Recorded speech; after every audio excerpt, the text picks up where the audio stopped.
இன்னைக்கு ஒரு குயிக்கான ரெசிபி தான் பார்க்க போறோம். பிரெட் மசாலா எப்படி செய்யறதுன்னு பார்க்கலாம். இது நம்ம பிரேக்ஃபாஸ்ட்டாவும் எடுத்துக்கலாம், ஸ்நாக்ஸாவும் குழந்தைங்களுக்கு கொடுக்கலாம். வாங்க வீடியோக்குள்ள போலாம். ஃபஸ்ட்டு ஒரு தவாவில் பிரெட் எல்லாம் டோஸ்ட் பண்ணி எடுத்துக்கலாம். ஆயில் லைட்டாக போட்டுங்க. போட்டு பிரெட் அதில் 2 பக்கம் டோஸ்ட் பண்ணி எடுத்துக்கங்க.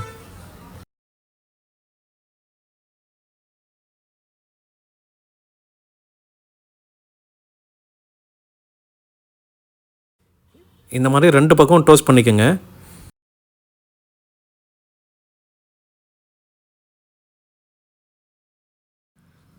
பிரெட்டை டோஸ்ட் பண்ணியாச்சு. இப்போ கட் பண்ணி எடுத்துக்கலாம்.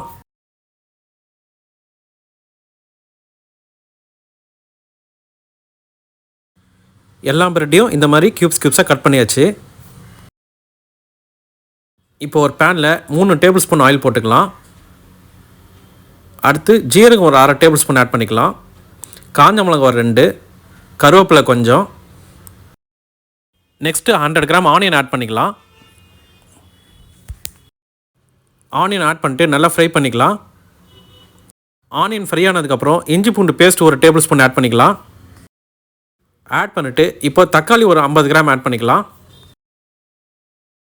தக்காளி லைட்டாக வதந்ததுக்கப்புறம் 1/2 டேபிள் ஸ்பூன் மஞ்சள்தூள், 1 டேபிள் ஸ்பூன் மிளகாய்த்தூள், 1 டேபிள் ஸ்பூன் தனியாத்தூள், உங்களுக்கு கரம் மசாலா வேணாலும் ஆட் பண்ணிக்கலாம். இப்போ மசாலாவாக நல்லா ஃப்ரை பண்ணிக்கலாம். அந்த ஆனியன் டொமேட்டோ மசாலா கூட சால்ட்டு தேவையான அளவு சேர்த்துக்குங்க.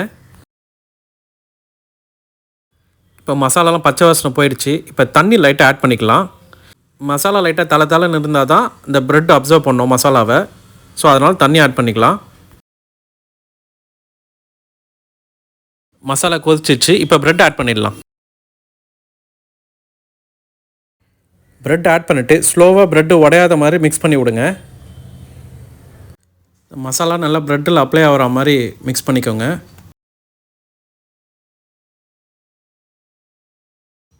ஸோ பிரெட்டு மசாலா நல்லா அப்சர்வ் பண்ணிடுச்சு.